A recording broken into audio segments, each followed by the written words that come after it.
स्वागत है आप सभी लोगों का हमारे YouTube चैनल हेल्प डेस्क 14 में। आज हम लोग क्या पढ़ने वाले हैं?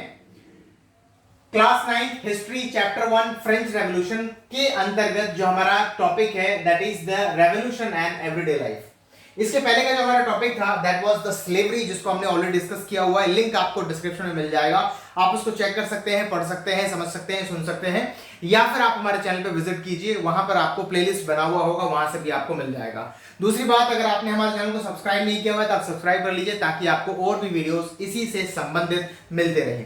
चलिए चैप्टर स्टार्ट करते हैं हमारा, that is the revolution in everyday life में हम क्या देखेंगे। देखिए सबसे पहले सवाल पूछा गया है कि can politics change the clothes people wear, the language they speak और द बुक्स दे रीड। कहने का मतलब है कि क्या ये जो पॉलिटिकल इंस्टेबिलिटी जो होती रही है ना फ्रांस में, जो अलग अलग गवर्नमेंट्स बनती रही है, मोनार्की गई है, कॉन्स्टिट्यूशन मोनार्क आई है, ये जो अलग अलग इंस्टेबिलिटी देखने को मिली है ना, तो इससे क्या लोगों पर प्रभाव पड़ता है?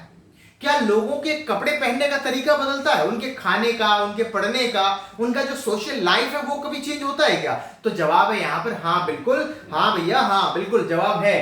क्या है? हाँ में जवाब है। That is the French revolution में ऐसा हुआ है। कैसे? देखिए जरा कि the revolutionary government took upon themselves to pass laws that would translate the ideas of liberty and equality into everyday practice। अब ऐसा नहीं है कि जो आइडिया जो हमने पढ़ा अभी पूरे चैप्टर में, बहुत सारे हमने आइडियाज वगैरह पढ़े हैं, फिलोसोफर्स ने वगैरह अलग अलग फिलोसोफर्स ने दिए हैं, तो उन आइडियाज को क्या है कि जो अलग अलग जो रेवोल्यूशनरी गवर्नमेंट है, दैट मींस जो बहुत सारे डिस्पैरिटीज हमने देखे ना, अलग अलग गवर्नमेंट्स वगैरह आती रही, तो कहीं ना कहीं उन आइडियाज को वो क्या करती रही, एक तरीके से लॉ के हिसाब से लोगों तक पहुंचानी शुरू कर दी उन्होंने। अब कैसे लॉ बना करके उन्होंने पहुंचाया वो हम लोग नेक्स्ट स्लाइड में देखते हैं। देखिए यहां पर क्या है हमारे पास कि एबोलिशन ऑफ सेंसरशिप सबसे पहला, जिसके तहत हमें क्या देखना है। देखो एक कानून बन गया ना यहाँ पर कि अगर सेंसर, जैसे राजा महाराजाओं का जो टाइम होता था उस टाइम पर क्या था कि पूरी तरीके से आपको रोक टोक थी कि आप कुछ बोल नहीं सकते, आप वही बोलेंगे जो राजा चाहते हैं, आप वही लिखेंगे जो राजा चाहते हैं, जो छापेंगे वही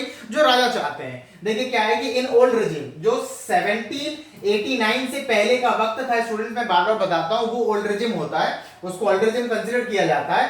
तो क्या होता है, all written material and cultural activities, books, newspapers, plays could publish performed only after they had been approved by the censors of the king। कहने का मतलब है राजा का पूरा कंट्रोल था। कैसे कंट्रोल था? जैसे आप जो भी न्यूज़पेपर में छापेंगे, जो भी आप प्रिंट करना चाहते हैं, पंपलेट्स वगैरह, जो आप बोलेंगे, जो प्ले करेंगे, उन सभी चीजों पर राजा का स्ट्रिक्ट एक्शन हुआ करता था, स्ट्रिक्ट कंट्रोल हुआ करता था। वो नहीं चाहते थे कि कुछ भी ऐसी चीजें लोगों तक पहुंचाई जाए जो उनके खिलाफ हो या उनके अपोजिशन में, उनके अपोज में कुछ बोला करता हो।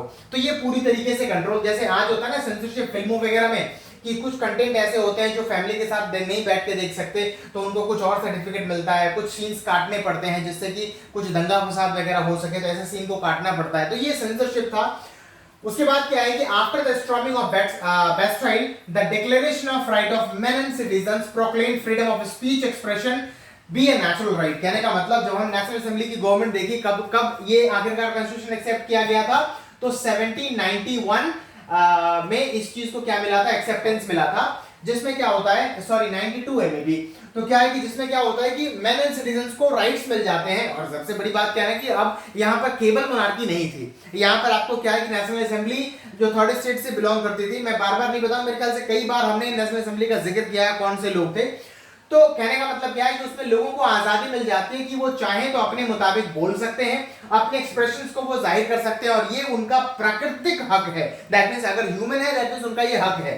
ये चीज डिस्क्राइब किया गया किसके रीजन में, हमारा जो नेशनल असेंबली थी और जो बेस्टाइल में जो आक्रमण हुआ, जो रेवोल्यूशन आई थी उस टाइम पर, उसके बाद से ये चीजें हुई। फिर क्या होता है, अगर लोगों को यह आजादी मिली नहीं थी, उसके बाद हम देखेंगे कि newspaper, pamphlet, books, printed pictures flooded the towns of France from where they travelled rapidly into the countryside. That means जैसे आजादी मिली नहीं थी उसके बाद लोगों ने लिखना, छापना सब कुछ शुरू कर दिया, और हर जगह मार्केट्स में आपको ये सारी चीजें देखने को मिल जा रही थी जिसको लोग आसानी से पढ़ सकते थे। ध्यान रखेंगे वो सारे आइडियाज थे जो फिलोसोफर्स के द्वारा इमर्ज हुए थे, they all describe and discuss events changes taking place in France. उन सभी आपको छपे हुए चीजों में, पंपलेट्स में, फोटोज में, प्रिंटेड अलग अलग जो मटेरियल्स होते थे उन सभी में आपको क्या मिलता था, वो सारी चीजें जिसको वो क्या कर सके, डिस्कस कर सके, अपने खुद के राइट्स होते थे उनके, क्या क्या चीज वो कर सकते हैं, नहीं कर सकते, कैसी आजादी मिली, मोनार्की के बारे में, खुद के बारे में, ये सारी चीजें उसमें उनको पढ़ने को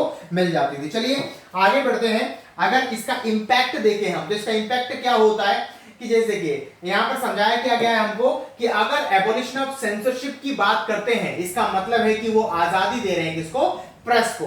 मतलब आप कुछ भी लिख लीजिए, अगर सेंसरशिप को हटा दिया तो प्रेस वाले हर तरीके से चीजों को लिखेंगे। क्या होता है, meant that the opposing views of events could be express. मौजूदा जो गवर्नमेंट है, चलिए ठीक है, हम मौजूदा गवर्नमेंट के बारे में बात कर लेते हैं, या कोई भी ऐसी बातचीत के बारे में बात कर लेते हैं जो सही नहीं लगा हमको, हम तुरंत क्या करेंगे, उसके खिलाफ हमको जो भी समझ में आता है या हमको लगता है कि वो गलत है, हमारे द्वारा रखा गया बात सही है, हम उसको छपवा दिए। आजादी थी, कर सकते थे। अब क्या है, प्रेस भी खुल करके हर चीज लिख सकती थी।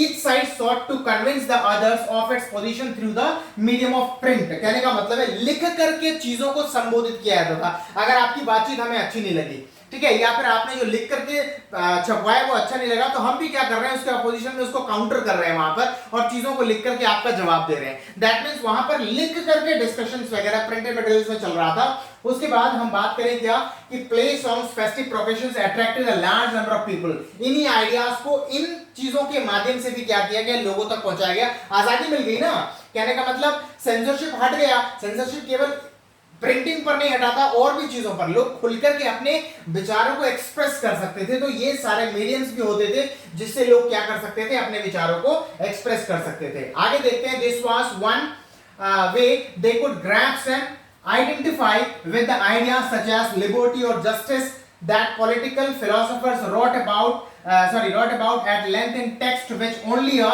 handful of educated people could read। यहाँ पर समझाया क्या गया है कि अच्छा एक बात और है कि जो फिलोसोफर्स होते हैं, जो भी आइडियाज वगैरह दिए वो तो लिख करके लोगों तक पहुंचाया करते थे।